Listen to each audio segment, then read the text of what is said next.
Let's go. Failure is success. This is something that I live by every day.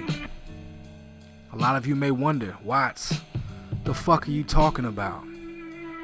How is failure success? When I was a child, my father used to tell me all the time, you can be whatever you want to be, you just have to work at it. Because of this, I've always been hard on myself. Everything I do, I try to be the best, whether it was school, whether it was football when I was in high school, whether it's this YouTube thing now. I will always try to be the best. I may not be, but I will always try. This reminds me of a time when I was 18. I graduated from high school early. I got early acceptance into Western Carolina University, and I decided to go to school in January. I said, fuck it, I'm not gonna wait. I did this high school thing, no problem. Let me go ahead and get into college and finish this shit and do my thing. By the following November, I had been arrested, kicked out of school. Now I got a record. I'm sitting at home thinking, the fuck am I gonna do? I thought my life was over. But I came to the conclusion, after taking a few classes here and there, I got to do this. I got to go back to school. I have to get my degree. So, with my full-time job as a bouncer at the strip club, I went back to college. Sometimes I would get off work 5 o'clock in the morning, have to turn around, be right at school, 8 o'clock. But, you know what I did? I finished. I graduated. I achieved my goal. I achieved my dream. Probably the second proudest day of my life besides the birth of my son. So I say once again, failure is success. Never let your failures define who you are. I could have laid down, just took it, not tried to overcome that mistake on my part, not tried to better myself. I could have just went and got a job and joined the workforce and been like every other average Joe. But what do? I look at my failure and I say, this can't be me. This can't define the man that I am. I hope to use this as a learning tool for my son. Say, look at this. This was your dad. This is what I did. This is the dumbass mistake that I made. Yeah, I fucked up. But do you know what I didn't do? I didn't let it define me. I didn't let that one mistake define the man that I am today. Anyways, guys, thanks for checking this out. I hope you enjoyed it. My name is Watts, and I'm out.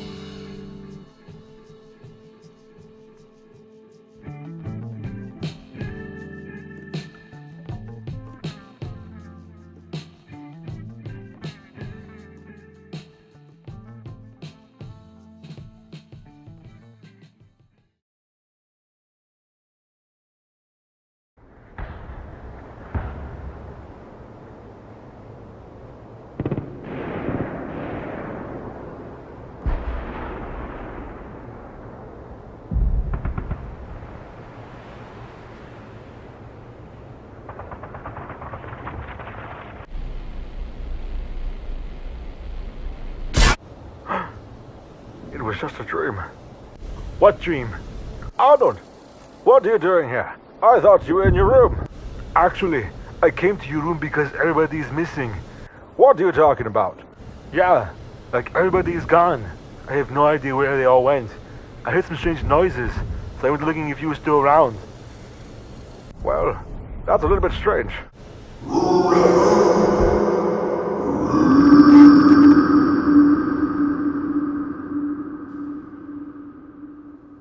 What the fuck was that? I don't know. I think that came from the boiler room. Arnold, I think we should go check it out.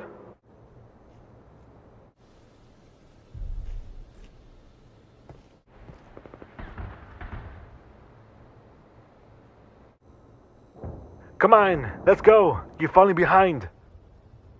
Right.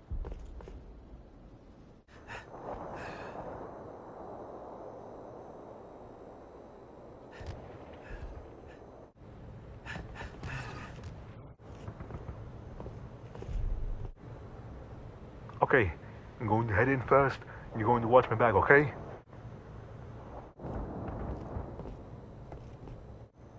Did you find anything? I think it was just a vent.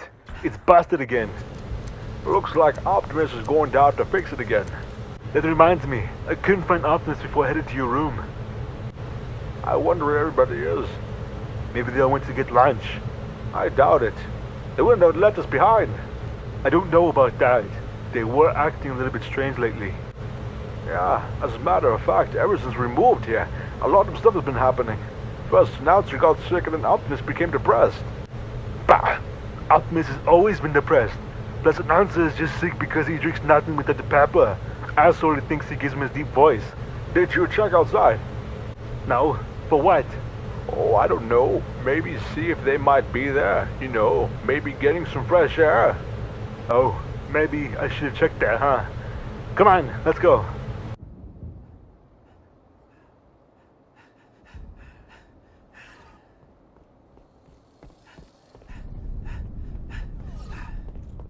That was a waste of time. Shut up. No, seriously. This is bullshit. All of it. Alright, well, you tell me, Mr. Action Hero, what should we do?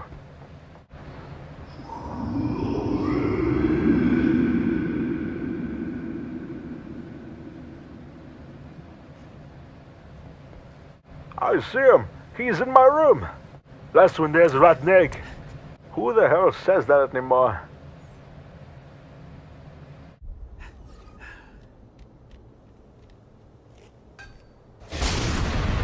Arnold! Stop! Don't move!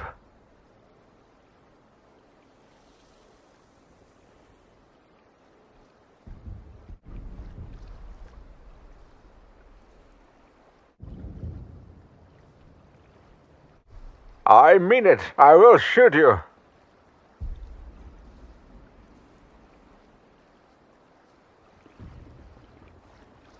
And then I shot him.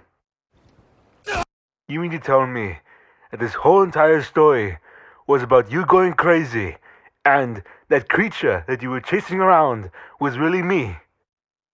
Yeah, pretty much. You just pissed off a bunch of people believing this is a real story, but it's not. Yeah, so it's a Halloween special. Anyways, I hope you guys enjoyed. See you guys later. Boom! Right in the face. So fucking beautiful.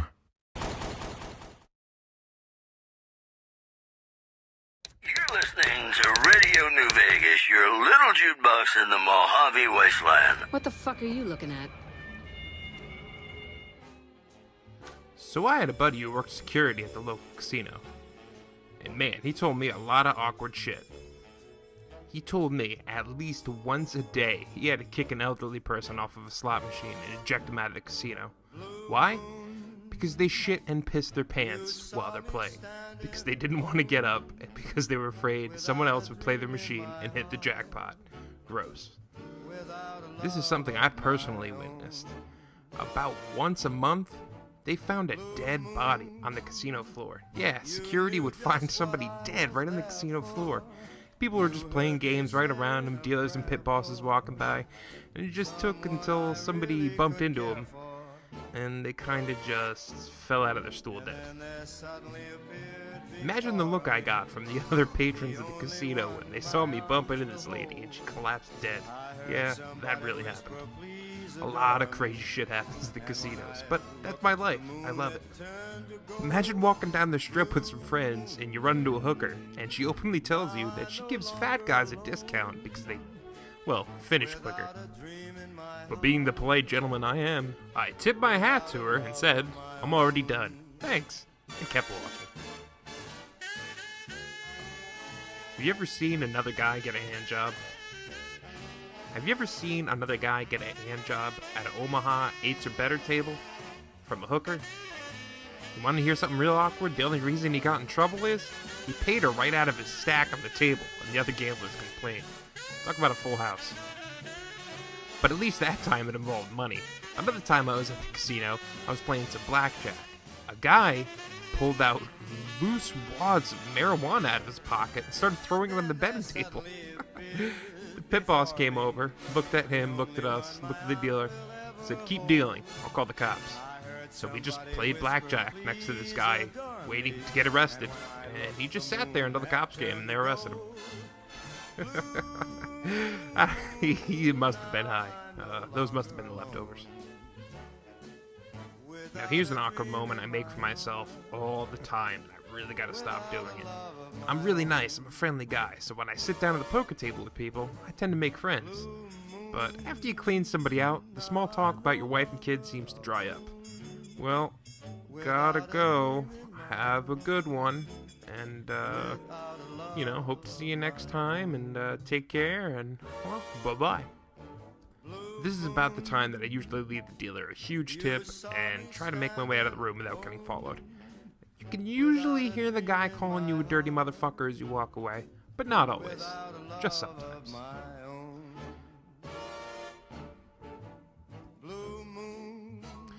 Then there's those awkward moments that you just feel bad for somebody. You ever hear somebody saying, "I'm playing with rent money," but then they make the stupidest fucking bet you can imagine? Yeah, I see that all the time. They'll be playing blackjack and they'll buy insurance on every ace, or they'll be playing roulette and they'll bet multiple high numbers in the same color. Are you fucking kidding me? Play the dozens or play color. Play the easy bets. You're not a fucking math wizard. And then their number doesn't come up, and then you know the rest of the story. With a few flicks of the wrist, that dealer clears off the table, and their run money's gone.